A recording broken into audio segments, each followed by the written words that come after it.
Cette interview vous est présentée par Radio Naya. Bonjour Alain, et oui les amis, aujourd'hui j'ai le plaisir d'être accompagné par Alain Dopouridis. Alors là, sur le coup vous vous dites, mais qui c'est ? Eh bien vous allez découvrir quelque chose d'énorme. C'est quelqu'un qui a une carrière exceptionnelle dont on va parler.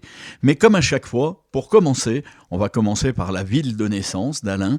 Eh bien c'est Grenoble, et oui, c'est quelqu'un qui nous vient de l'Isère. Bonjour Alain, comment ça va ? Bonjour Olivier, ça va très bien. Oui, je suis né à Grenoble il y a bien longtemps. Je suis né pas loin de toi, moi je suis né à Chambéry, tu vois. D'accord. Ah oui, c'est pas très loin. Non, on est presque voisins au départ, parce qu'après on s'est éloigné de notre région natale. Oui, moi j'ai bougé plusieurs fois. J'ai passé une petite vingtaine d'années à Grenoble et voilà, après, là je suis monté à Paris pour mon métier. J'ai passé combien de temps ? 38 ans à Paris à peu près. J'ai décidé de descendre dans le sud parce que j'avais besoin de la mer, du soleil et d'être un peu tranquille pour faire d'autres choses d'ailleurs. Voilà. Dont on va parler, bien sûr. Alors au départ, tu es rentré comment dans l'univers de la musique ? Oh bah la musique, ça m'a pris. Jusqu'à l'âge de 12 ans, je voulais être chirurgien. C'est pas pareil. Je ne sais pas pourquoi. Mais voilà, c'est pas pareil. Et puis je me suis aperçu en fait que j'avais peur du sang, que le sang me mettait mal à l'aise. Je me suis dit c'est peut-être pas le bon métier. Et puis j'ai eu une sorte de révélation à 12 ans. Je vais être Mick Jagger plus tard. Voilà ce que je m'étais dit au départ. J'étais fan de Mick Jagger, j'avais découvert les Stones et je me dis je vais faire pareil. Voilà, c'est parti comme ça. T'as pas choisi les plus mauvais quand même. Hein. Voilà, j'étais sous le charme de ce chanteur, aujourd'hui encore. C'est un mec, quand tu vois l'âge qu'il a, tout ce qu'il fait, c'est un mec extraordinaire. Oui, tout à fait. Alors, tu feras un petit peu un petit peu, non, tu as bien travaillé dans ce domaine, mais tu seras musicien, piano, chant, dans les bals, dans les groupes de rock, donc autour de Grenoble.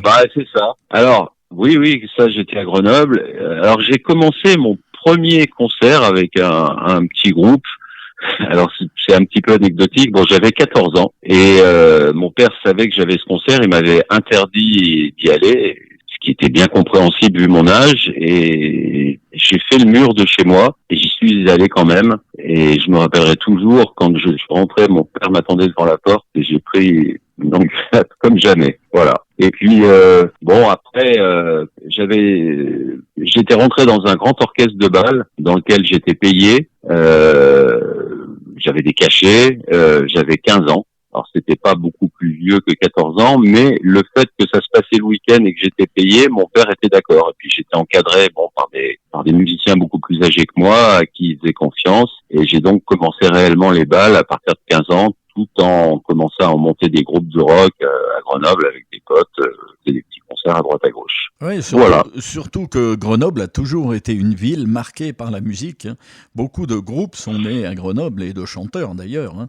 Quand je dis né, on débutait dans la région, tout du moins. Voilà, oui, le plus connu, c'est Calogero. Tout à fait. Je crois que c'était des Chirolles, je sais plus, je crois que c'était des Chirolles. D'ailleurs, il a fait une chanson là-dessus, quand il y avait eu problème avec les deux mômes qui s'étaient fait assassiner. Et oui, Grenoble, c'était une ville à l'époque qui bougeait pas mal. Il y avait beaucoup d'orchestres de bal, en tout cas, et je les ai fait un peu tous. Voilà, puis c'est un vrai plaisir pour moi d'être sur scène, de commencer enfin ce que je rêvais de faire. J'ai fait ça pendant un moment, et puis la véritable envie, c'était pas ça. Moi, mon rêve, ça avait un peu changé depuis l'âge de 12 ans, quand je disais que je voulais être Mick Jagger. J'avais un petit peu évolué, et voilà, j'avais 18 ans et je me disais, j'avais envie d'être chanteur de variété. Et pour ça, je me dis, mais il y a qu'à Paris où on peut faire ça. Comment je peux faire ? Donc, j'avais économisé un peu d'argent. J'ai mis un petit peu, pas grand-chose. Je sais plus, à l'époque, ça faisait peut-être difficile de dire, peut-être l'équivalent de 1 000 € aujourd'hui, quoi. Puis un jour, j'ai décidé de monter à Paris, comme ça, avec ma valise en carton, comme Linda de Souza. Et je m'étais dit, j'ai dit à mes parents, je m'en vais. L'école, c'était quelque chose qui m'avait jamais passionné. De toute manière, j'y passais pas beaucoup de temps, puisque la plupart du temps, j'y allais pas. Je répétais avec des groupes dans les caves. Et puis, je m'étais fait virer 3 mois avant la fin de terminale. 3 mois du bac, je me suis fait virer de l'école. Je suis allé passer mon bac quand même parce que j'avais promis à mes parents de le passer. Je savais très bien que je l'aurais pas, mais bon, j'avais fait cette promesse, donc j'y étais allé. Voilà, je l'ai pas eu, mais ma fierté, c'est que j'avais eu la meilleure note de ceux qui passaient dans la même conscription que moi. J'avais eu 15 en philo. C'est le seul truc pour lequel on n'avait pas besoin de trop travailler, quoi. C'est pour ça que j'avais une bonne note. Voilà. Et puis après, je suis monté à Paris. D'accord. Donc, tu arrives à Paris et qu'est-ce qui se passe pour toi sur Paris? À Paris, j'ai fait un petit peu toutes les maisons de disques. Alors d'abord, j'avais trouvé un espèce de chambre, une sorte de chambre meublée tout en haut d'un hôtel à Montparnasse, près de Montparnasse, qui me revenait pas trop cher. Je me rappelle, c'était une chambre avec un petit lit, il y avait des cafards partout. Enfin, c'était pas terrible, mais bon, voilà, j'avais pas beaucoup d'argent. Donc, je m'étais dit, je vais essayer de trouver un petit boulot et en même temps de faire les maisons de disques. J'avais rencontré quelqu'un à Grenoble qui connaissait beaucoup de monde à Paris, qui m'avait donné des adresses, des numéros de téléphone. Donc, j'ai contacté ces gens. J'ai pu avoir accès aux maisons de disques, qui m'ont toutes... elles étaient plutôt sympas. J'étais jeune et ils me disaient, oui, c'est pas mal, mais ça ne nous intéresse pas. Et moi, je me rendais pas compte. Avec le recul maintenant, aujourd'hui, je sais ce que j'avais fait à l'époque et c'était nul. Donc, moi, j'avais l'impression que c'était bien, mais c'était nul. Enfin, c'était pas au niveau, quoi. C'était pas abouti. Maquette sur cassette. Petit truc que j'avais fait piano-voix sur un radio-cassette chez moi. Bon, j'étais loin du compte. Et puis, entre-temps, j'avais trouvé un petit peu de boulot pour gagner un petit peu d'argent. Et puis, j'avais fait toutes les maisons de disques. Je crois que c'était globalement la dernière que je faisais, parce que j'ai tout fait. Moi, quand j'ai une idée derrière la tête, je vais jusqu'au bout, je lâche jamais. Donc, j'ai dit, tant pis, je vais faire la dernière. Et quand je suis allé faire la dernière, c'était Delphine Productions, c'était la maison de disques de Richard Klederman. Ah, Richard Klederman. Voilà. Et j'ai rencontré le directeur de production qui m'a dit, je venais avec ma cassette, il dit, nous on n'a pas de cassette, mais tu sais jouer du piano? Je dis, oui. Il me dit, viens, on descend dans le studio d'en bas, il y a le piano de Richard Kellerman, tu vas me jouer tes chansons au piano. Je dis, ok, pas de problème. Donc je suis descendu dans le studio, j'ai chanté mes chansons, j'étais tout content. Et à la fin, il m'a dit, écoute, nous, tu sais, on est spécialisé dans la musique, ce qu'on appelait la musique légère, c'est-à-dire c'est des instrumentaux. Ils n'ont pas de chanteurs chez eux, ils avaient Kellerman, Borelli, Nicolas De Angelis. Voilà, ils faisaient que ça. Et il me dit, mais par contre, on va peut-être monter un groupe de jeunes. Tu sais, c'était l'époque des boys bands qui commençaient un petit peu. Pas vraiment des boys bands, c'était plus tard. Mais il voulait monter un groupe de jeunes, avec des musiciens. Et il m'a dit, tu joues super bien du piano, ça m'intéresserait de te prendre comme clavier dans le groupe. Voilà, moi, rien que le fait qu'ils me disent ça, j'étais fou de joie, quoi. Moi, mon but, je verrai, chanteur, je le ferai peut-être après, ou j'en sais rien, mais c'était déjà de mettre un pied quelque part dans le monde de la musique et puis d'avancer. Donc, je lui dis ok. Il me dit je sais plus quand c'était, ça devait être au mois de mai, quelque chose comme ça. Et puis il me dit, de toute manière, on voit ça à la rentrée au mois de septembre, je te rappellerai. Bon, ok, je rentre à Grenoble. Puis je raconte ça à un de mes meilleurs amis et puis au bout d'un moment je tenais plus, je dis il faut que je remonte à Paris, je vais quand même aller leur faire un petit coucou pour voir si tout va bien, machin, truc, tout ça quoi. Et puis c'était fin juin et je dis à mon pote tu viens avec moi et puis comme ça on passera 2-3 jours à Paris, on va se marrer, voilà. Et donc on arrive à Paris, on va à la maison de disques et quand on arrive devant la porte, on sonne et il y a une jeune fille qui nous ouvre et qui tombe en arrêt devant moi. Elle me dit mais vous êtes là? Je dis oui, je savais plus quoi lui dire moi. Je me dis, je sais pas, peut-être que elle a flashé sur moi la dernière fois que je suis passé, je savais plus quoi dire. Elle me dit, oh là là, bougez plus, venez avec moi, on vous cherche de partout. Alors là, je commençais à me poser des questions. Et puis, on m'amène dans un bureau, ça courait dans tous les sens dans la maison de disques. Et puis, au bout d'un moment, il y avait pas mal de monde dans le bureau et le patron, Paul de Senneville, et son associé Olivier Toussaint, qui s'installe au bureau et qui me regarde comme si j'étais tombé du ciel, quoi. Et je leur dis, mais enfin, dites-moi, qu'est-ce qui se passe? Moi, j'y comprends rien. Et là, il m'explique, il me dit, en fait, on cherche un jeune chef d'orchestre pour faire la même chose que font Klederman, Borelli et compagnie. Et la dernière fois quand t'es venu, t'es passé devant le bureau d'Olivier Toussaint et le temps qu'il réagisse, t'étais déjà parti et il s'était dit que tu avais exactement en tout cas le profil de l'artiste qu'on recherchait. Et ils m'ont même dit d'ailleurs si t'étais pas venu aujourd'hui, il était prévu la semaine prochaine que le directeur de production descende à Grenoble, fasse tous les bars de Grenoble pour te retrouver. Ah oui, c'est quand même fou. Tu les avais marqués, oui. C'était une histoire incroyable. Je leur ai dit mais Je lui dis oui, mais chef d'orchestre, vous savez ce que c'est, chef d'orchestre? Il dit oh ouais, c'est pas grave, on te donnera des cours, machin. Alors j'avais la chance d'avoir pris des cours de direction au conservatoire de Grenoble puisque j'avais fait mes études de piano au conservatoire de Grenoble. Donc j'avais pris quelques cours de direction, donc je savais un petit peu comment ça se passait. Et effectivement, j'ai pris d'autres cours, ils m'ont fait prendre. Enfin, il y a eu tout un tas de choses qui sont passées. J'ai signé le contrat. J'ai essayé de le lire, j'y comprenais rien, donc j'ai signé sans rien y comprendre. Bien plus tard, je me suis aperçu que je m'étais fait arnaquer, mais ça c'est normal quand tu signes un premier contrat que tu connais rien. Mais c'était pas grave. J'avais signé un contrat de 5 ans. Et j'étais fou de joie, voilà. Et de là, je suis un an plus tard, on avait fait le premier album et je suis allé faire la promo de ce nouvel album au Japon en dirigeant l'orchestre philharmonique d'Osaka, ce qui n'était quand même pas une simple affaire pour quelqu'un qui ne l'avait jamais fait, dans une salle un peu comme le Palais des Congrès à Paris, quoi, où il y avait 3000 personnes, un truc de fou. Oui, c'est impressionnant. C'est très impressionnant ce que tu racontes parce que déjà, moi j'imagine le jeune pianiste entre guillemets qui arrive dans une maison de disques et on lui dit tu vas nous jouer tes morceaux sur le piano de Richard Klederman. Ouais. Alors pour recentrer Richard Klederman, dans les années 70 et 80, dans beaucoup d'univers musicaux, il était considéré comme l'un des meilleurs pianistes à l'époque de variété, on va dire entre guillemets. C'était un très très bon. C'était le pianiste de Thierry Leluron avant. C'était un très très bon pianiste de jazz et un mec adorable. Moi, bien évidemment, je l'ai connu pendant toute cette période. C'était un mec d'une gentillesse incroyable, drôle. Voilà. Puis il a fait une carrière somptueuse, quoi. Il a vendu j'allais dire des dizaines, mais peut-être pas loin d'une centaine de millions d'albums à travers le monde entier. Hein. Il a fait des concerts sans arrêt. Je crois qu'il continue encore d'ailleurs. Ben, ce qui est surprenant, enfin moi je parle en tant que auditeur et parce qu'à l'époque j'étais plus auditeur qu'autre chose. Ce qui est étonnant, c'est que pour moi Richard Klederman, c'est lui qui a fait rentrer le piano dans la variété traditionnelle. On écoutait, ouais, quelque part moi à l'époque j'écoutais du Renaud, puis le disque d'après c'était Richard Klederman. Hein. Voilà, il a fait son premier grand succès, c'était Ballade pour Adeline, qui a fait un carton mondial. Hein. C'est dans le monde entier, c'est incroyable. Ça. Donc c'est sûr que tu as dû avoir, voilà, j'en reviens à ma phrase, mais tu as dû avoir beaucoup d'émotions de toucher quelque part son piano, quoi. C'est quand même un instrument de haute couture. Pas tant que ça, parce que je me rendais pas trop compte, en fait. J'étais tellement braqué sur ce que moi je voulais faire que j'ai pas réalisé tout ça. Eh oui. Mais on voit que tu t'es quand même pas loupé, puisque tu y resteras quand même pas mal de temps comme chef d'orchestre. Oui, j'ai fait 5 albums chez eux. Ouais, c'est ça. Et voilà, bon, après, effectivement, sur le contrat, j'avais signé pour presque rien, donc j'ai pas gagné beaucoup d'argent avec toute cette histoire. Mais l'expérience était tellement incroyable de se retrouver à 23 ans à diriger l'orchestre philharmonique d'Osaka, personne n'a jamais fait ça. Je me suis dit, mais c'est fou ce que tu as fait. Et toutes ces 5 années m'ont appris beaucoup de choses. Voilà, ma rétribution, elle était là.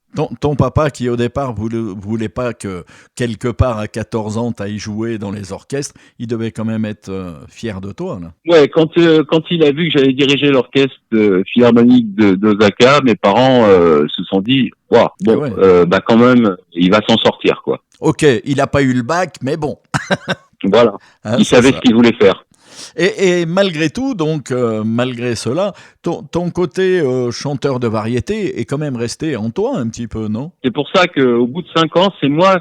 En fait, j'ai passé 6 ans parce qu'au bout de 5 ans, je suis allé voir Paul de Sanneville, donc qui est le grand patron de Delphine, et je lui ai dit, écoute, Paul, voilà, on se tutoyait depuis tout le temps, on était devenus amis. Voilà, le contrat se termine. Bon, c'est pas des ventes incroyables non plus. Et j'aimerais bien faire autre chose, donc j'aimerais bien que le contrat soit résilié. Et là, il m'a dit, écoute Jean-Michel, parce qu'il m'appelait Jean-Michel, mon nom c'était Jean-Michel de France, un nom pompeux, il avait trouvé lui, et bon, j'avais pas le choix, j'étais obligé de dire oui.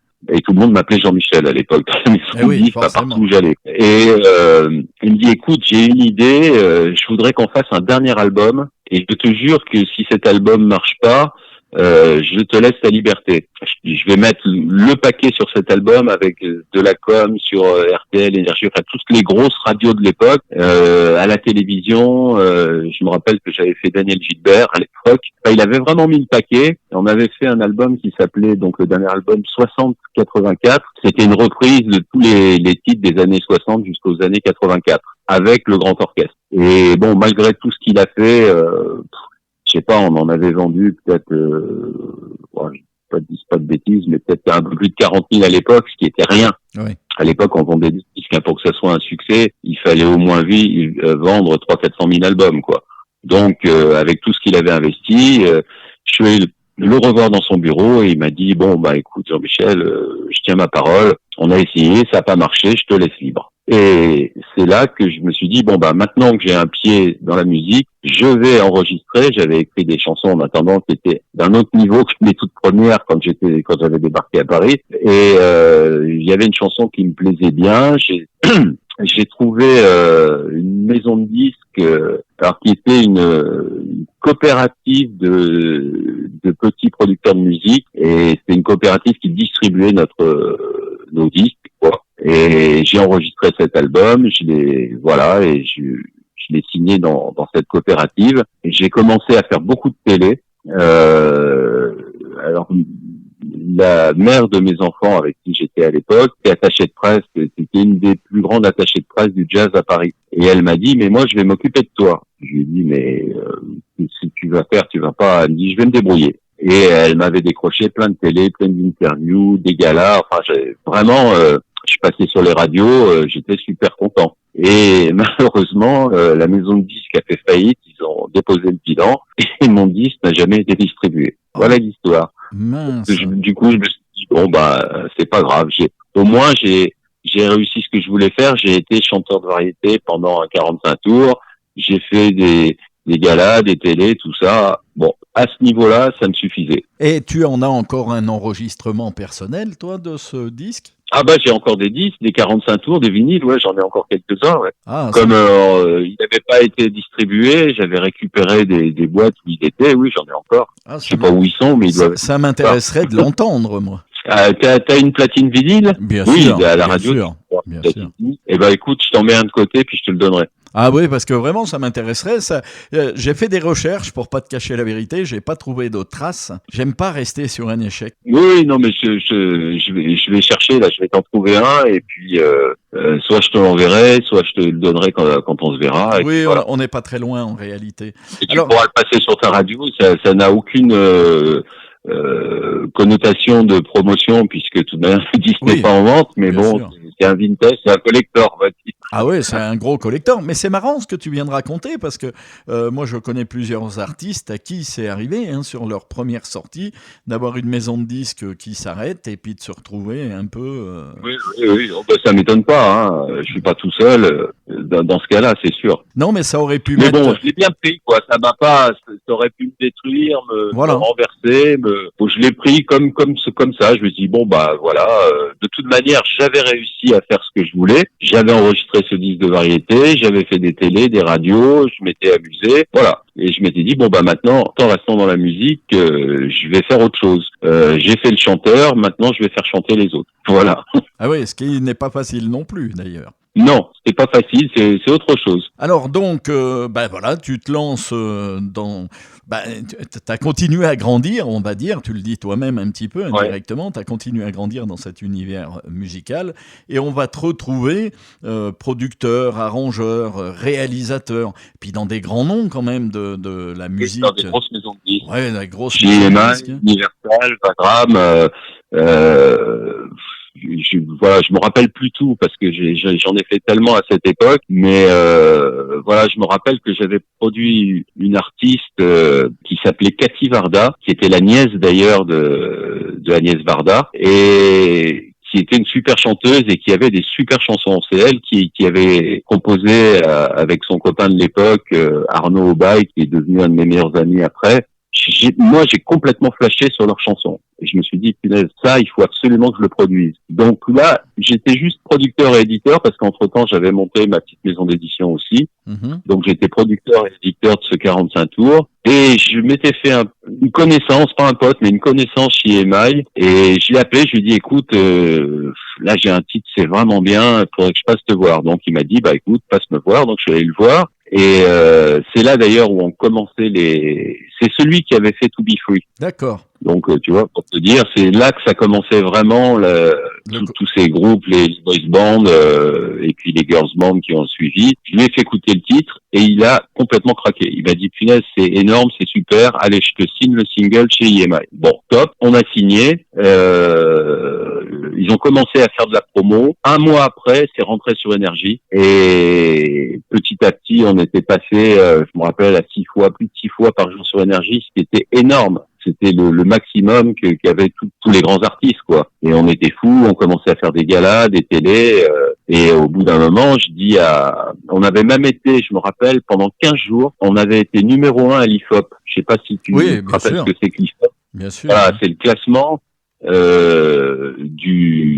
meilleurs passages radio national. Et on était numéro 1, je me rappelle à l'époque, devant Mylène Farmer et Ophélie Winter. Oui, quand même. Pour te situer le truc. C'était incroyable. Et moi, je suis allé voir la maison de disques, je dis bon, on cartonne, il faudrait faire un clip et il faudrait mettre le disque en rayon. Et là, ils me disent, oh, bah, tu sais, les clips, c'est plus trop la mode en ce moment, ce qui était complètement faux. Les gens qui commençaient à marcher, tu rentrais sur Énergie, normalement, tu avais un clip derrière. Alors, je ne sais pas pourquoi. C'était pas celui avec qui j'avais signé qui m'avait dit ça, c'était le directeur de production d'EMI, qui était un sinistre imbécile. Voilà, je nommerai pas son nom, mais bon. Il me dit non, on verra. Et je lui dis, au moins qu'on le mette en rayon, il faut le distribuer. Il dit oui, ça va venir. Donc, tout ça se passait au mois de, février, mars, avril. Ils ont mis une disque en rayon fin mai. 10 fois trop tard, plus aucun intérêt. Et du coup, tu vois, comme mon single à moi, donc, pour le coup, j'avais le Shkumun, on en a vendu, pas loin de 100 000, mais par rapport à tout ce qu'on avait, on aurait dû faire, je sais pas, on aurait dû faire 1 million, tu vois, enfin, c'était incroyable.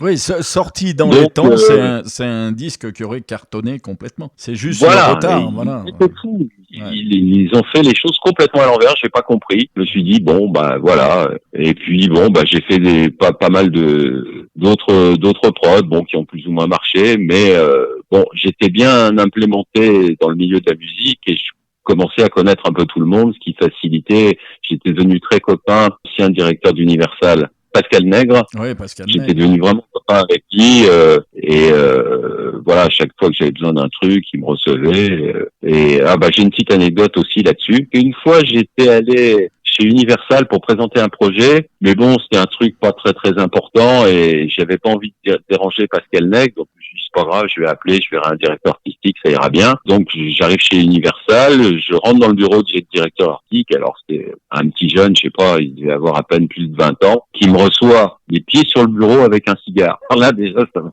fait sourire, c'est voilà. Joli. Je sais pas si on m'a bien orienté. Bref, je lui dis bonjour, tout ça, il s'assoit quand même dans son fauteuil, et il me dit voilà, je lui explique le projet, et puis je lui donne la DAT, tu sais, à l'époque, on faisait ce format d'écoute, c'était sur des petites cassettes qu'on appelait des DAT. Oui, tout à fait. Ça a disparu aujourd'hui, mais voilà, on faisait ça avec ça. Il met la DAT dans son lecteur, alors, pas trop fort, généralement, quand tu fais une écoute, t'écoutes quand même avec un certain son, pour bien profiter de la chose.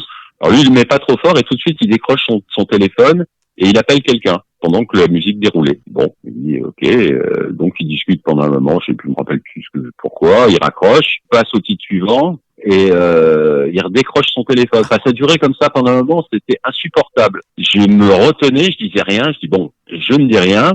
Et puis ça dure ça jusqu'au bout, il a écouté, mais alors d'une demi-oreille, on va dire. Et à la fin, donc, il me regarde, il me dit oui, non, c'est pas trop ce qu'on cherche dans la maison aujourd'hui, je suis désolé, ça ne m'intéresse pas. Bon, ça ne m'étonnait pas que ça n'intéresse pas, vu qu'il avait rien écouté. Je me dis, tant pis, c'est pas grave, je vais me débrouiller autrement avec ce projet. Donc, je récupère ma cassette, je me lève, et j'ouvre la porte, et sur qui je tombe, qui passait dans le couloir? Pascal Nègre. Et Pascal Nègre, qui tombe sur mes bras, il me dit, et puis on se tombe dans les bras tous les deux, tu vois, on s'embrasse, il me dit, Alain, qu'est-ce que tu fais là, tout, et je lui explique, je lui dis, je suis venu pour présenter un projet. Il me dit, mais pourquoi tu m'as pas appelé? Je lui explique, c'était pas très important. Et puis je lui dis par contre là ton ton directeur artistique, c'est pas terrible. Hein. Il a passé sa vie au téléphone au lieu d'écouter ce que je lui amenais. Et en même temps, je jetais un œil, puisque la porte était restée ouverte, sur l'autre qui venait jaune, vert, de toutes les couleurs. Il devait se dire, punaise, ça craint. Et Pascal Meul me dit, oui, oh, bah, c'est un petit jeune, je sais pas ce qu'on va en faire. Enfin, tu vois, bref. Et puis l'histoire s'est terminée comme ça, quoi. C'était quand même drôle. Ouais, c'est drôle. Et puis je me mets à la place du gars dans le bureau. Effectivement, il devait pas être bien. Ah non. Il s'est dit mince, il le connaît, quoi. Mais voilà, bon, bah j'ai eu plein d'expériences. J'ai fait un petit 45 tours pour la Coupe du Monde. Enfin, j'ai fait plein de choses. J'ai plus tellement de souvenirs de ça. Mais il y a une chose, alors par contre, dont je suis très fier pendant cette période, c'est quelques temps. Je me rappelle plus à quel moment. Il y a un mec qui est venu me voir et qui m'a dit, voilà, je fais un album, c'était genre de compile, mais on appelait ça une mixtape à l'époque. C'était surtout pour le rap. Et alors moi, j'étais pas du tout spécialiste du rap, mais il me dit, voilà, c'est un gros projet et on aimerait enregistrer ça dans ton studio. Est-ce que tu es d'accord? Je dis, bah écoute, ma foi, oui, je savais pas trop ce que c'était. Bon, on a pris rendez-vous, on a fait le planning, tout ça. Et il est venu pendant un mois enregistrer avec des rappeurs qui n'étaient pas du tout connus, ou à peine qui commençaient un peu à faire parler d'eux, et parmi lesquels il y avait quand même Oxmo Puccino, Booba, la Mafia Quinfri, enfin et tout un tas d'autres, les Poètes de la rue, je me rappelle plus. C'est tous des rappeurs qui plus tard sont devenus des stars, quoi. Oui, c'est eux qui ont fait le rap après. Voilà, et j'ai vécu alors des heures très douloureuses en studio parce que c'était des rappeurs bon qui étaient quand même très bizarres. C'était bien des rappeurs de l'époque, un peu violents et là aussi j'ai une anecdote incroyable.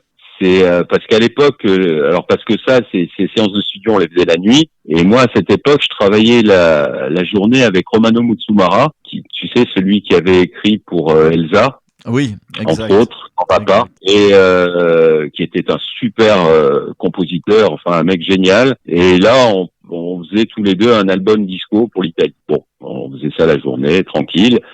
Et les séances de rap commençaient à 20h le soir. Et un soir, on était un peu en retard avec Romano. Punaise, à 20h pile, alors que les rappeurs, ils sont souvent en retard. Parce que je lui avais dit, t'inquiète, de toute manière, ils sont toujours en retard. Et là, pile poil à 20h, ça sonne à l'interphone. Ah, je me dis, bon, et on en avait pour un quart d'heure à finir un truc sur lequel on était, tu vois. Et je lui dis, bon, écoute, attends, je vais leur dire qu'il y avait leur producteur qui était au McDo en face. Je vais leur dire qu'ils rejoignent leur producteur en attendant. Et puis voilà, j'ai un temps de retard, je leur dis ça. Et là, il s'énerve à l'interphone. Il dit, ouais, tu te parles pas comme ça, mais moi, on m'a dit 20h, c'est 20h, je suis là, tu m'ouvres la porte et on travaille. Bon, et puis ça a duré comme ça un moment. Au bout d'un moment, je m'avais marre, je lui ai raccroché l'interphone au nez, tu vois. Et je dis à Romano, écoute, il va aller voir son producteur, il se pointe tout à l'heure, et puis voilà, on finit notre truc. Et j'avais 5 minutes après, ça tambourine à la porte du studio. Il y a quelqu'un qui a dû leur ouvrir la porte en passant, tu vois, et ils sont descendus au studio. Et je dis à Romano, je dis bon, écoute, on va arrêter là, et puis c'est pas grave, on reprendra demain. Et j'ouvre la porte, et là je me trouve face à face avec un black qui avait un masque de clown et un flingue à la main qui me braquait. Et qui me disait, c'est toi qui me parles comme ça? Et là, je peux te dire que j'ai commencé à trembler. Je me rappelle, Romano, il était planqué au fond du studio, il savait plus où se mettre. Et bah là, qu'est-ce que tu fais? Tu t'excuses, tu dis pas, excuse-moi, machin, tout. Enfin, tu vois, ça a duré un petit moment. Moi, je tremblais de partout. Et au bout d'un moment, il a quitté son masque. Il m'a dit, bon, ça va, on revient dans 10 minutes. Mais tu parles jamais comme ça à la Mafia Quinfri. Et c'était la Mafia Quinfri. Je me rappelle plus comment il s'appelait. Il est très connu. Il a fait plein de trucs après, le leader. C'était un fou, quoi. Ah voilà. Oui, c'était original comme anecdote. Ah, ça, je me rappellerai toute ma vie. Hein. Ah oui, tu peux pas oublier. Non, c'est pas possible. C'est impressionnant quand même. Voilà. Et en plus, pour ceux qui s'en souviennent, c'est vrai que cet album qu'ils avaient sorti, ce mixtape, ça a été un carton dans le monde du rap. Hein. Ça a été vraiment un carton. Hein. Le rap ne serait peut-être pas... C'est vrai que beaucoup de rappeurs se sont fait connaître. Hein. Ils sont devenus des stars après. C'est ça, c'est ce que j'allais dire. Le rap ne serait peut-être pas où il en est s'il n'y avait pas eu ce moment-là. Donc comme quoi... Moi, j'ai vraiment pensé que c'était un moment clé de ma vie dans la musique parce que ça a été... c'est quelque chose qui a déclenché des vagues incroyables dans le monde de la musique. Je pense, oui, que c'est une étape clé de ta carrière, entre autres, parce qu'il n'y a pas que ça, heureusement. Voilà, dans cette époque aussi, j'avais j'avais rencontré Hélène Ségara, qui n'était Ah, pas du tout connue à l'époque et qui m'avait dit, on s'était rencontrés à une soirée et elle s'était approchée de moi et elle m'avait dit, moi je suis ta sorcière et tu vas être mon prince. Voilà ce qu'elle m'avait dit. c'est joli. Et on va faire de la musique ensemble. On avait discuté un peu, je lui avais donné rendez-vous à mon studio, tu vois, pour faire un essai, parce que j'avais écrit une chanson qui lui correspondait, tu vois, pas c'était un hasard, j'avais dans mes tiroirs une chanson, je lui ai dit, bah écoute, j'ai une chanson qui devrait bien t'aller, passe au studio, on va travailler, on va l'enregistrer. Et puis bon, on l'avait enregistré, mais pour diverses raisons que je ne révélerai pas à la radio, parce que ça c'est un peu personnel, Oui, tout à fait. ça s'est pas fait.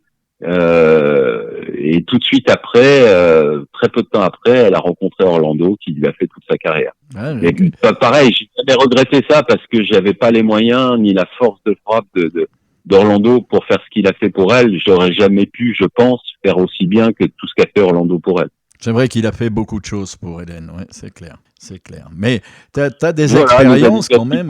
Oui, mais t'as eu des expériences dans ta vie, c'est impressionnant, quoi. Ouais, il y avait Victor Laszlo aussi, qui était ma voisine en dessous de chez moi et qui était venu enregistrer quelques chansons dans mon studio. Il y avait l'oncle de Vanessa Paradis, je me rappelle plus comment il s'appelait, qui était très connu, qui était un auteur-compositeur. Je me demande si c'est pas lui qui avait fait Joe le taxi. Je me rappelle plus son nom. Et ça, c'était aussi marrant parce qu'il était venu. C'est un mec très sympa, tout simple, et qui m'avait dit, écoute, tu m'enfermes dans la cabine chant. Il m'avait donné une DAT, il me dit tu branches tous tes trucs. Il s'était enfermé avec une guitare et bon, j'avais installé. Et il me dit tu lances le DAT et puis tu t'occupes de rien. Oui, Et donc voilà. Et pendant 2 heures, il a fait tout et n'importe quoi, des bouts de chansons, des trucs. Il chantait avec sa guitare, plein de trucs complètement différents qui n'avaient rien à voir. Puis au bout de 2 heures, il est sorti, il a arrêté, il dit bon bah merci, voilà j'ai ce qu'il me faut. Et avec ça, je pense qu'il réécoutait chez lui et ça lui donnait des idées pour ses chansons. J'en sais rien. Je l'ai plus jamais revu. c'est original, oui. C'est original, ça. Ça, j'avais jamais vu ça non plus.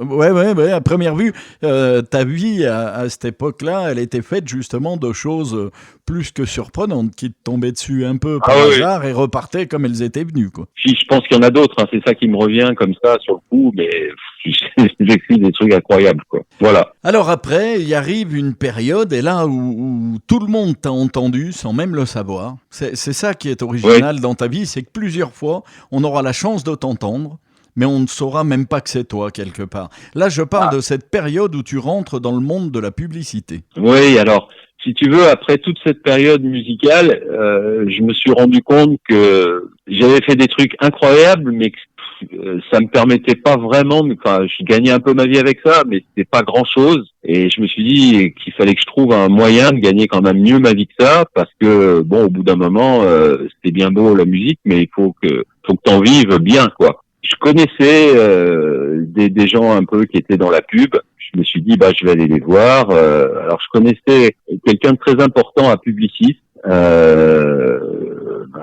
et qui était l'ex de la mère de mes enfants. D'accord. Mais avec qui je m'entendais très bien. Bon, c'était un mec incroyable, hein, d'une personnalité très forte, d'une intelligence rare, d'une finesse. Enfin, c'était un mec qui imposait le respect. Et il était vice-président de Publicis. Voilà, exactement. Et je l'appelle, je l'avais vu, on s'était vu à un dîner, et je lui avais dit, j'aimerais bien faire de la pub. Il me dit, écoute, tu vas aller voir, je me rappelle plus qui, c'était une nana qui s'occupait des pubs à Publicis, tu vas prendre rendez-vous de ma part, et elle va te recevoir, et tu verras avec elle ce qu'elle peut te proposer. Donc c'est ce que j'ai fait. Je l'ai appelée, elle m'a dit, oui, vous êtes la personne de Dominique, qui s'appelait Dominique Modus. Je dis oui, je sentais qu'elle n'avait absolument rien à foutre de moi, mais comme c'était le patron qui lui avait demandé, elle était obligée de m'accorder un rendez-vous. Donc je suis allé au rendez-vous, et là elle me dit, écoutez, j'ai regardé, j'ai pas grand-chose à vous proposer, mais là j'ai un truc, c'est en concurrence, ça se faisait beaucoup à l'époque, en concurrence à plusieurs compositeurs pour faire des musiques de pub. Elle me dit, voilà, j'ai un truc, là c'est les portables Siemens, au tout début des portables. Voilà, mais vous serez en concurrence avec, alors je me rappelle plus leur nom, mais c'était les 2 compositeurs à la mode de l'époque de musique de pub. Donc elle avait bien choisi exprès les 2 meilleurs pour mettre en concurrence avec eux. Dans l'espoir de te casser, ouais. Dans l'espoir de te casser, quelque voilà, part. ça sera vite tranquille, voilà. Je lui dis, bon, bah, moi, il n'y a pas de problème, hein. Oui, bien sûr, je vais le faire. Et elle m'avait donné donc le pitch de tout ce qu'il fallait faire, la pub, tout ça. Et elle me dit, voilà, dans 15 jours, il faut que ça soit sur mon bureau. Donc j'ai bossé pendant 15 jours, j'ai fait un truc que je trouvais bien. Je lui ai ramené le travail que j'avais fait à son bureau. Elle m'a dit, bon, bah, je vais m'en occuper. De toute manière, c'est les clients qui décident. Et ils écouteront les 3, celle des 2 autres et la vôtre, pour choisir. Voilà, et je m'en vais, et j'ai plus 3-4 jours plus tard, elle me rappelle, elle me dit, bon, bah, écoutez, les clients ont choisi, c'est votre musique qui a été choisie. Alors là, je te dis pas. Là, j'ai fait 3 bons, j'avais battu les 2 meilleurs, et au moins, j'avais honoré l'effort du patron de Publicis qui m'avait obtenu un rendez-vous, tu vois. C'était important pour moi qu'il se rende compte qu'il avait pas fait ça pour rien non plus. T'avais cloué le bec à celle qui t'avait reçu, qui était pas trop... Voilà. Je l'avais vu, bah, je suis allé la revoir parce qu'après, il fallait faire les définitifs, les machins. Bon, il y avait tout un tas de trucs à faire et je l'avais senti dépité de me recevoir, mais c'était comme ça. Elle pouvait pas faire autrement. Et voilà, j'ai eu la chance de faire plein de pubs avec d'autres personnes. Je m'étais aussi un petit peu immiscé, donc, après le monde de la musique, dans le monde de la pub. Ouais, j'ai commencé ma... Et après, bon, bah, j'ai fait plein de trucs, hein. Carrefour, Club Med, Prise Unique, Géant Casino, Citroën, je me rappelle plus, j'en ai fait tellement. Ah, Citroën, Citroën, t'en as fait une aussi pour eux? Ouais, j'en avais fait une aussi, je me rappelle plus quoi. Saint-Yor aussi, qui me revient. J'en ai fait, je sais pas, j'ai dû faire une centaine de pubs, donc je me rappelle pas tout, mais je sais que là, quand j'ai reçu mon premier relevé SACEM après les pubs, je me suis dit, ça change. Et ben voilà, j'ai trouvé ce qu'il fallait faire pour gagner sa vie. Ah ouais, là, ça change. Hein. Les diffusions des pubs, dès qu'une pub était bonne, elle passait tellement que oui, c'est sûr que côté SACEM... Incroyable. J'aurais jamais imaginé gagner de telles sommes, et puis voilà... C'est le début de ma vraie vie dans la musique, en fait, ça a été la pub. Ah, c'est original, hein, ça, tu vois, ça me plaît beaucoup, parce que c'est vrai que, à la limite, on s'imagine même un peu l'inverse vu de l'extérieur. On se dit, bon... il faut gagner sa vie dans le monde de la musique, il faut des trucs exceptionnels, d'ailleurs, ça va venir après, mais avoir un studio d'enregistrement, on gagne pas bien sa vie avec. Enregistrer des artistes, bon, tout ça, c'est pas ça qui fait vraiment vivre, quoi. Oui, tout à fait. Eh ben donc les portes se sont ouvertes pour toi. Puis en même temps, il y a eu aussi sur une période croisée, il y a eu cette entrée aussi comme producteur à TF1 aussi. Compositeur, auteur, réalisateur. Ça a été la meilleure, une des meilleures périodes musicales. Parce que j'étais devenu très ami avec Valérie Zipper, qui était la directrice de production à Une Musique à l'époque. Bon, elle m'avait donné pratiquement tout ce qu'elle avait à faire, c'est moi qui le faisais. Alors, principalement les musiques pour enfants, mais l'air de rien, ça aussi, c'est quelque chose qui rapporte beaucoup et puis qui est très drôle à faire. On s'est pris des crises de rire. J'avais fait Dora l'exploratrice, Franklin la tortue, j'en avais fait d'autres, je me rappelle plus lesquels, et qui ont été d'énormes succès, surtout Dora l'exploratrice. C'était un carton absolu. On avait été disque d'or sur les ventes de l'album. Entre-temps, il s'était passé un truc incroyable. Et j'ai un pote qui était passé au studio et qui m'avait appelé. Bon, je l'avais reçu et il m'avait dit, écoute, c'est un pote de Besançon. Il connaissait sur des galas que j'avais fait et qui me dit, écoute, j'ai fait un truc avec des amis qui me paraît vachement bien. J'aimerais bien le placer quelque part, mais je connais personne. J'ai appelé une maison de disques, on veut pas me recevoir, machin et tout. Et bon, je lui demande qu'il me fasse écouter. Et quand j'ai écouté, j'ai dit, c'est pas mal. Effectivement, voilà, je me suis pas trop emballé, ni pour lui donner trop d'espoir, ni pour trop l'emballer non plus. Mais je lui ai dit, écoute, tu peux me laisser ton truc pendant quelques jours, je vais voir ce que je peux faire. Et il me dit, ok, voilà, il laisse sa maquette et il s'en va. À peine il était parti, je décroche mon téléphone et j'appelle Valérie Zipper, donc la directrice de prod de Une Musique à TF1, et elle me dit, écoute, voilà, moi je lui dis, écoute, j'ai ton OP de cet été. C'était les opérations d'été, c'est les tubes de l'été. Tout à fait. Et elle me dit, ah bon, bah écoute, super, et quand est-ce que tu peux venir? Je dis, bah quand tu veux. Elle me dit, bah passe maintenant, je suis au bureau. Donc je prends ma voiture, je vais à TF1, je lui amène le truc, elle écoute une fois, elle me dit, putain, t'as raison, c'est top, on le fait. Ah, ça n'a pas duré 3 heures, hein. Ça a duré 5 minutes, elle me dit, ok, on le fait. Et vous aviez raison. Et on avait raison, ça a été, alors cette chanson, c'était Yakalelo, c'est devenu la plus grosse opération TF1 de toutes celles qu'ils avaient faites, plus que la Lambada, enfin plus que tous ces trucs-là. Ils ont vendu 1 200 000 albums, qui était absolument incroyable.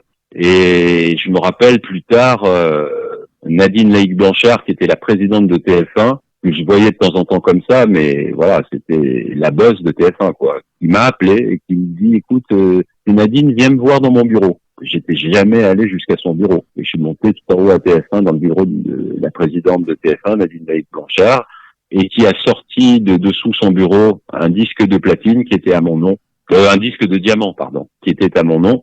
Et elle me dit, voilà, c'est pour toi, Alain, tout ce qui est arrivé, ça serait pas arrivé si tu n'avais pas été là. Ah, chapeau. Et j'en avais les larmes aux yeux, tu vois, je les ai encore, les larmes aux yeux. Ah bah oui. C'était incroyable, il y avait un disque de diamant, quoi, la plus haute distinction dans la musique. Bah, tout le monde se souvient de ce morceau, c'est inoubliable en vrai. Tu la passes encore aujourd'hui, ça met une ambiance de ouf dans les soirées. Donc, voilà. Ça a dû être un grand moment quand même, effectivement.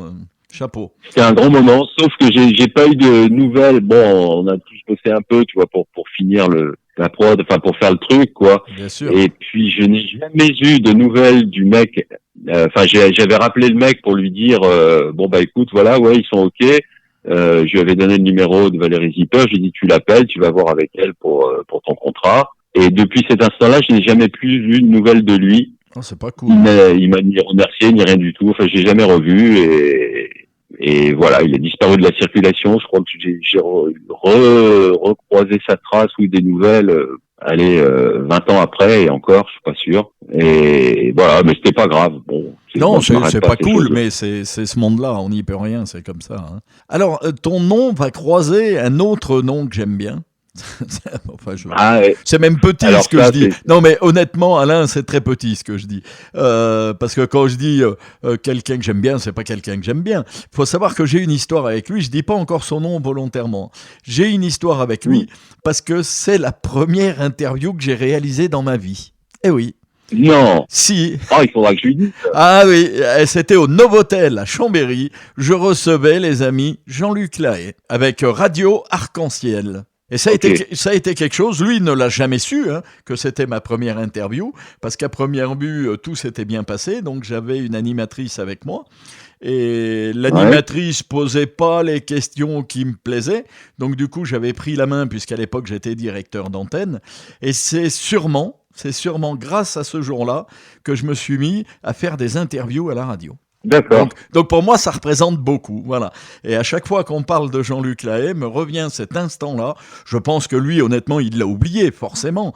Mais moi, je vais lui dire quand même. Je reviens à chaque fois là-dessus, et je te cache pas que j'essaye de faire des demandes pour pouvoir avoir une interview avec Jean-Luc, parce que je trouve que la boucle serait fermée. C'est vraiment quelqu'un en plus que... Ah, mais ça, tu l'auras sans problème. Je vais en parler avec lui, mais tu l'auras sans problème. Surtout maintenant, on a eu une bonne nouvelle. La merveilleuse nouvelle il n'y a pas longtemps. Il peut enfin refaire des concerts, se présenter en public, faire des radios, des télés. Bon, c'est la meilleure nouvelle de l'année, quoi. Ouais, je suis bien d'accord. Il faut savoir que, bon, effectivement, j'ai rencontré Jean-Luc Lahaye il y a très longtemps et c'est devenu et toujours resté encore plus aujourd'hui un ami très proche. Je suis en contact avec lui, on se parle presque toutes les semaines. Et voilà, alors après, ma rencontre avec lui, c'était un truc rigolo, parce que je t'avais parlé de Victor Laszlo, qui était ta voisine en dessous de chez moi, bon, qui a déménagé, et celui qui a pris sa place, c'était un des coproducteurs de Scorpion. D'accord. C'est pas n'importe qui, là aussi.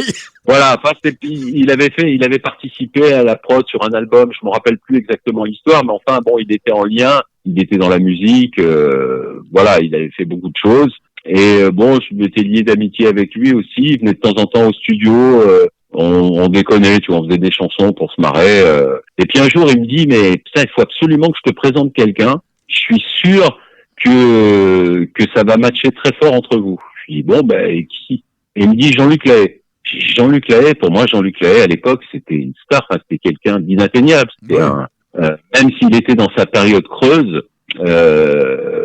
c'était quelqu'un, quoi. Je me dis, mais comment ça, tu connais Jean-Luc Lahaye? Il me dit, oui, je le connais bien. Je vais lui parler de toi et puis je vais lui dire de venir te voir au studio. Et effectivement, quelques jours après, il me dit, bon, bah, Jean-Luc vient tel jour, tout ça, et je l'ai reçu dans mon studio. Et c'était le premier contact avec Jean-Luc Lahaye. Je pense que c'était en 1994. Et puis, bon, bah, on avait décidé de commencer à faire des maquettes ensemble. Voilà, j'avais écrit des chansons pour lui aussi. Bon, c'est parti de là. On a commencé à travailler ensemble. On s'est mis à jouer beaucoup au tennis ensemble. On jouait 2 fois par semaine au tennis. C'était parti. Et puis, on a commencé à faire un premier album et puis d'autres. Je crois que j'en ai fait 5 en tout avec lui. Et un jour, il m'a, au début, quand on s'était rencontrés, il me dit, bah écoute, ça serait bien aussi que tu fasses partie de mes musiciens pour les tournées. Puis c'est parti de là, j'ai dit oui, j'ai commencé à faire des tournées avec lui, puis je suis devenu, comme on dit, son chef d'orchestre, son directeur musical, c'est-à-dire que je gérais un petit peu tout ce qui était la musique sur scène, les musiciens, enfin les techniciens, tout ce qu'il y avait. Et on a fait, alors là aussi c'est difficile, mais je sais pas, on a fait peut-être 800 galas ensemble, peut-être plus, j'en sais rien. On a fait 4 Olympiades, 2 Bataclan. Oh là là. Voilà, c'était une belle histoire. Qui n'est pas fini à mon avis parce que bon, aujourd'hui on a encore quelques projets tous les deux. Voilà, on n'en parle pas trop, mais voilà, pourra peut-être se passer des choses encore avec lui. Ben on sera là, ça c'est sûr. Hein. D'ailleurs, je le vois, je monte bientôt à Paris pour faire des dédicaces pour mon bouquin dont on parlera plus tard. Et bien évidemment, qui sera avec moi tous les jours et tous les soirs pour la présentation de ce livre. Eh ben, tu le salueras de ma part, même si je te dis, je ne pense pas qu'il puisse se souvenir d'un moment mais pareil. Mais je vais lui dire ce que tu m'as dit. C'est vraiment quelqu'un mais en tout cas, toute la période que j'ai vécue avec Jean-Luc Lahaye, c'était extraordinaire. J'ai vécu aussi des choses mais incroyables. Alors là, il y en a tellement, je me rappelle plus, mais je sais que c'était merveilleux. Je dirais que c'était les plus beaux moments de ma période musicale. Il m'a appris énormément de choses. Jean-Luc Lahaye est quelqu'un de très cultivé, très drôle. Il a un cœur en or. Enfin, c'est quelqu'un, quand je vois tout ce qu'on lui a mis dans la gueule, quand on sait pas, on sait, voilà. Tout ça, ce sont c'est hallucinant ce que peuvent faire les gens pour faire du mal à quelqu'un qui n'a pas fait de mal. Bah, tu sais, il suffit de regarder aujourd'hui Facebook. Il n'y a pas une journée où tu n'ouvres pas ce réseau social sans voir dessus un tissu de mensonges ou une affaire montée en épingle qui devrait même pas l'être. Exactement. Moi, ça me dégoûte un peu, malheureusement. Et le pire, c'est qu'il y a certains journalistes qui rentrent là-dedans et ça, je peux pas comprendre. Oui. Oh, bah, les médias, ils s'en donnent au cœur joie.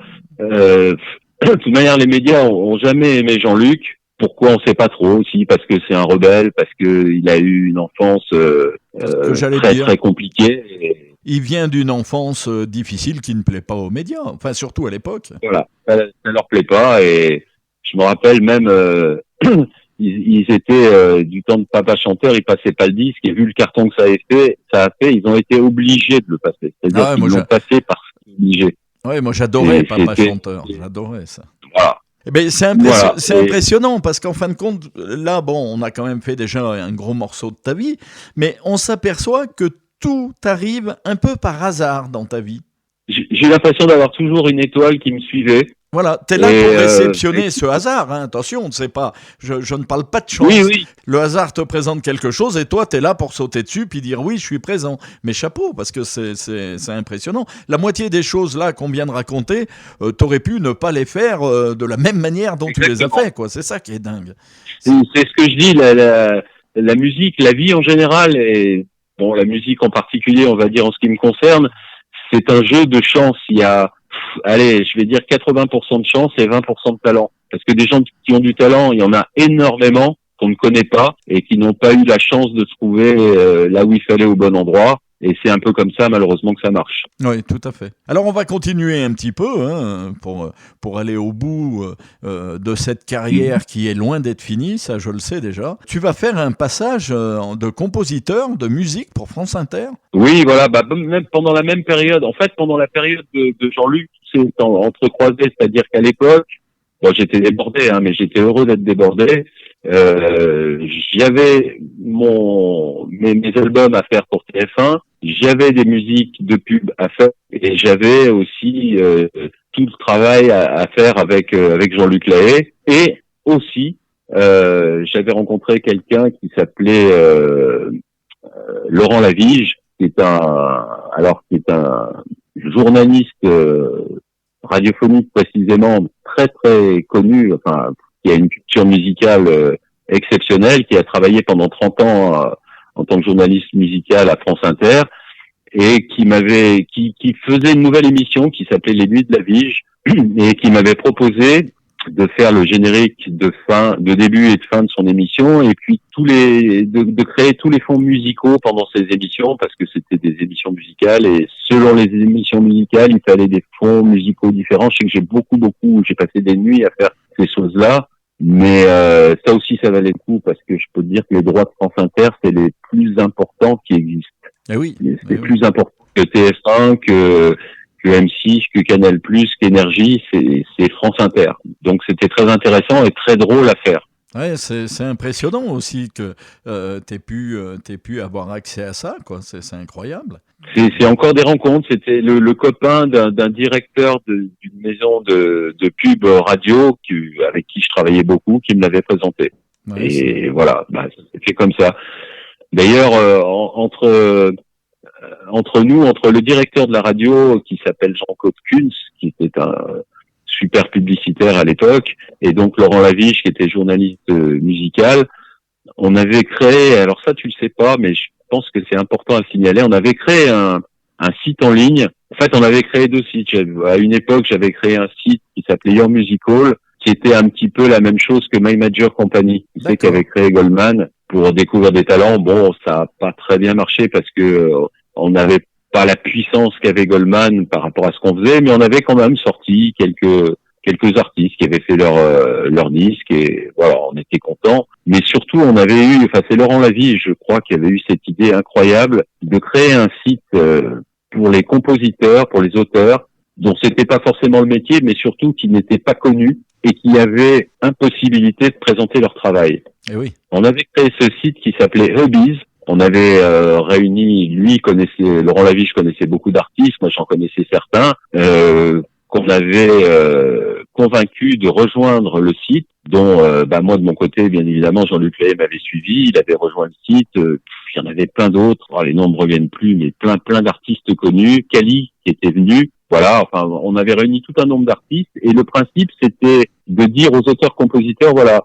vous envoyez vos compositions sur vos textes sur la plateforme, et nous, on les fait écouter aux artistes qui sont sur la plateforme. Et si ils trouvent ça bien, vous avez une chance que votre titre ou votre texte soit pris pour son prochain album. Et ça, alors on a eu un monde fou. Ça, je me rappelle quand on a ouvert le site, sans exagérer, en même pas une demi-heure, on avait déjà plus de 1000 followers. Oui, mais ça m'étonne pas. Et bon, il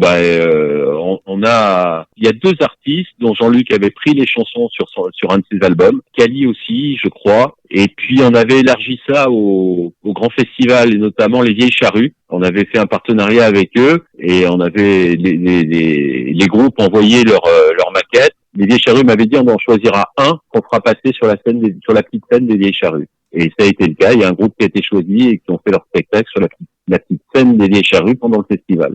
Oui, ce qui est un sacré festival. Donc, qui ont fait la première partie du l'oiseau. Enfin, c'était un truc de fou. Et à un moment, si tu veux, on était à court d'argent parce qu'il fallait beaucoup d'argent pour développer le site.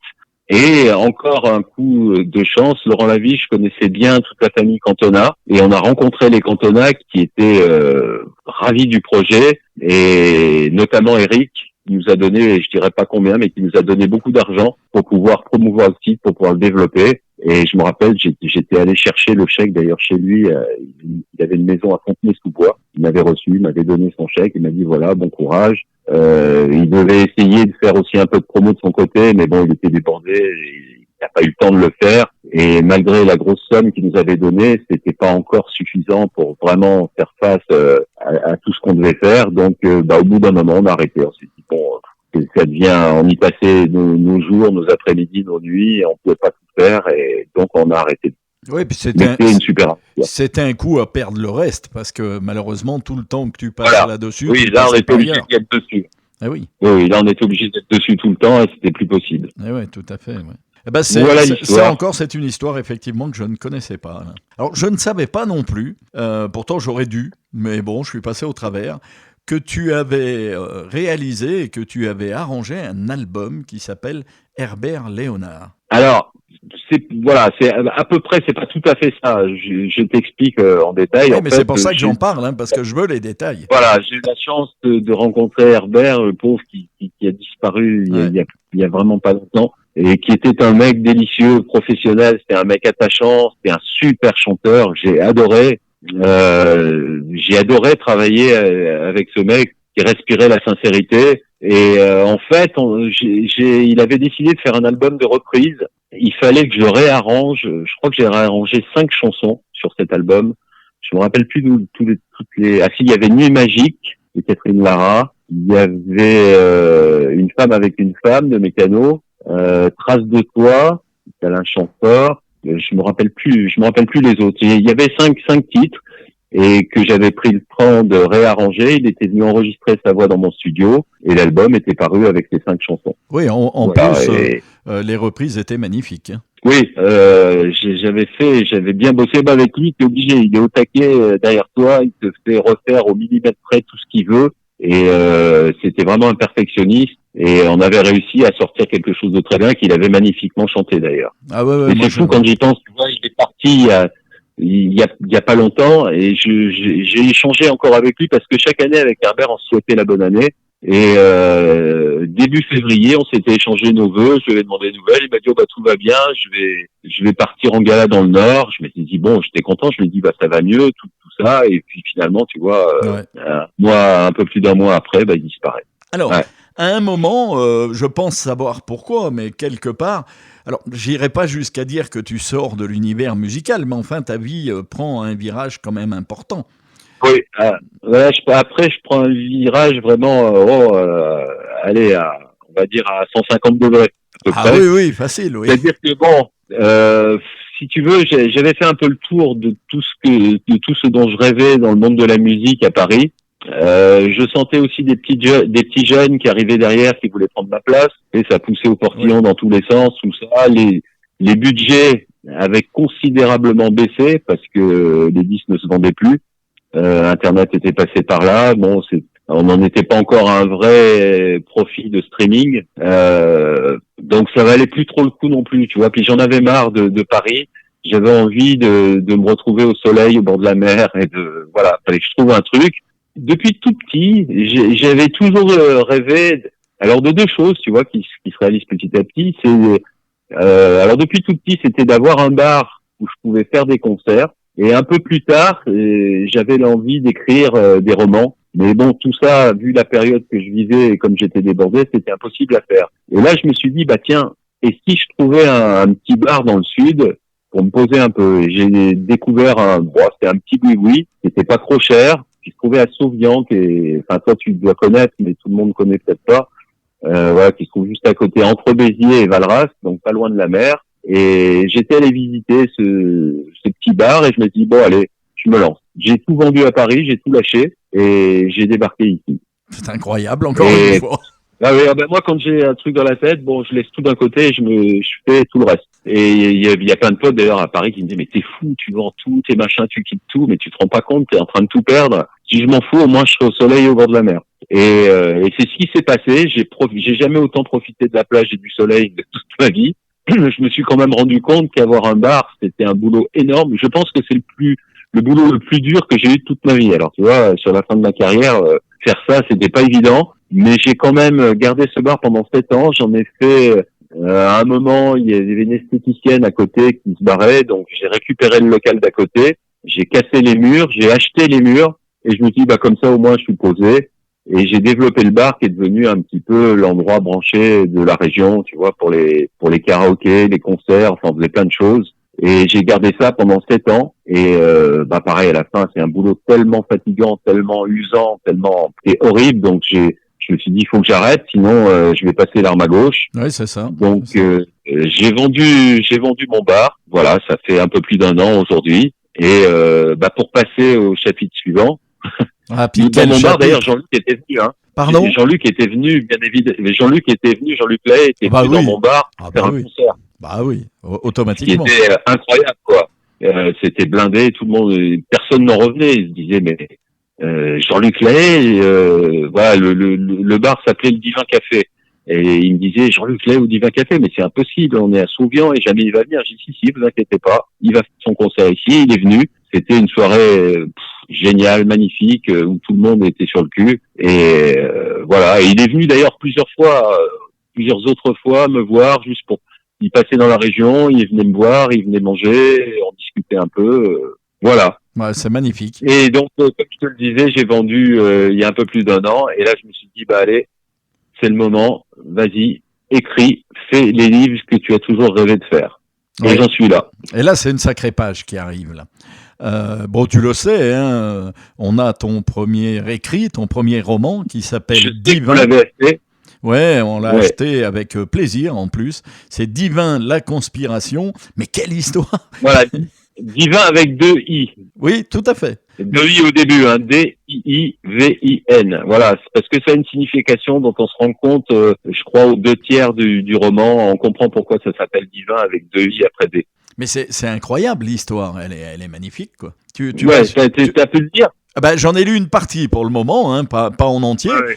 parce Ah que bah, c'est un truc de fou. tu sais, je suis un peu comme toi. Moi, j'ai beaucoup de choses à faire, donc j'ai pas toujours le temps de faire ce que je veux. Oui, mais bien sûr. mais c'est un plaisir, bon, parce que moi, je rêve. Alors, je vais te dire un truc qui va te choquer, peut-être, je sais pas. Moi, je rêve de voir la même chose en film. Hein.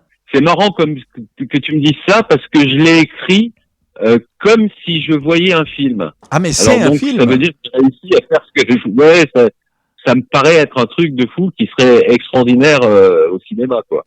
Ah oui, Ou oui, même oui. en série, enfin, j'en sais rien, mais voilà. Oui, oui, c'est vraiment une chose. Moi, je conseille à tous les auditeurs et auditrices de foncer sur ce livre parce que vraiment, vous allez mettre le nez dedans.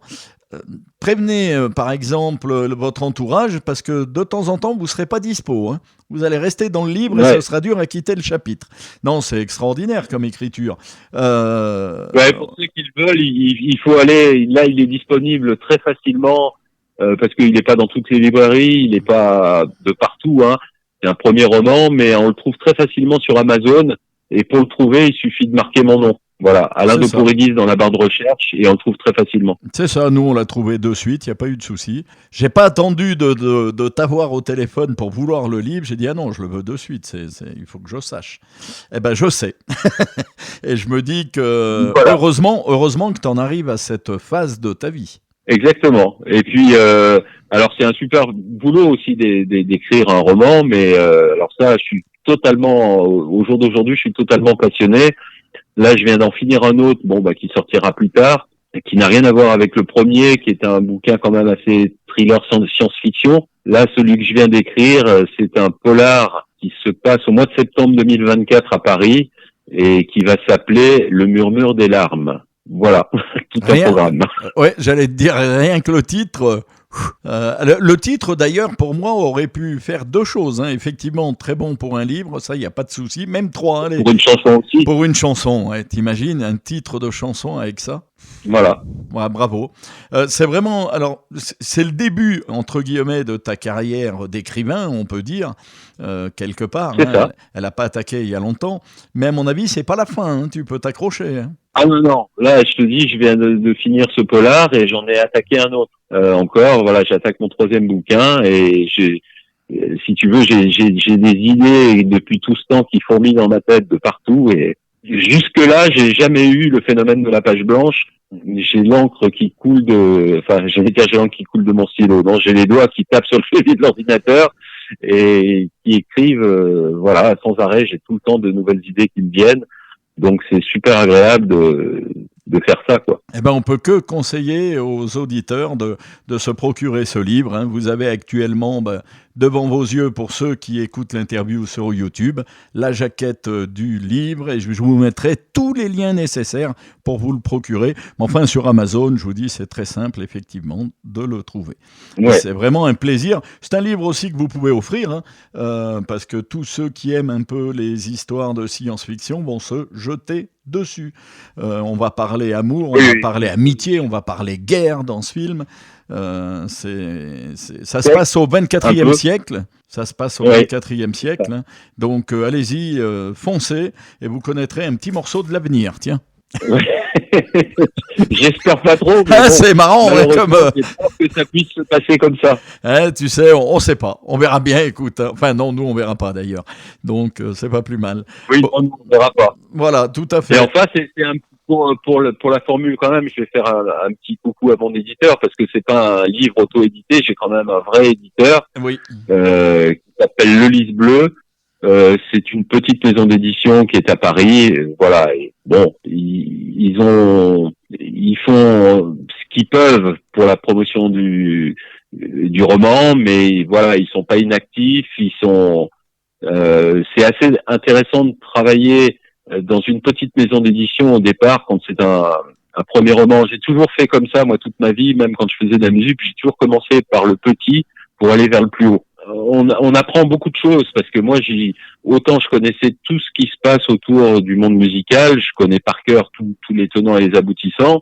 Le monde littéraire est quand même un petit peu, même si c'est à quelques rapports, c'est quand même assez différent. Et moi, pour bien faire les choses, j'ai besoin d'apprendre, de connaître chaque chose dans chaque monde où je vais vivre. Et c'est pour ça que le fait de passer par une petite maison d'édition, c'est plus confort qu'une grosse avec laquelle on n'a pas accès à tout un tas de choses qui nous apprennent comment se passe le monde littéraire, quoi. Oui, tout à fait. Tout à fait. On verra plus tard. Voilà, moi j'ai signé ce contrat pour ce livre chez eux, selon ce qu'ils continuent à faire ou pas, et selon le succès de ce livre, selon d'autres rencontres qui risquent d'arriver. Et voilà, moi je fais beaucoup confiance aux rencontres, comme ça a été le cas toute ma vie. Peut-être qu'il se passera autre chose pour les autres, j'en sais rien, on verra bien. Là-dessus, on a une vie un petit peu similaire, Alain. Moi, c'est pareil. Hein, ma vie s'est construite autour de rencontres, de gens que j'ai croisés, et qui, à la limite, de temps en temps, paraissent anodins, on ne fait pas trop attention, et puis ils nous reviennent en tête, et là, on découvre qu'il y a tout un univers à construire avec eux. C'est ça. Voilà. C'est exactement comme ça que ça se passe. Exactement. Merci Alain d'avoir donné de ton temps. Merci à toi Olivier de m'avoir reçu. J'espère que j'ai pas été trop bavard. Non, on n'est jamais trop bavard quand on a de belles choses à raconter. Le bavard, c'est celui qui parle pour ne rien dire. Lui, il est bavard. Celui qui est intéressant ne peut pas être bavard. C'est juste un plaisir. Bon, c'est très gentil de ta part.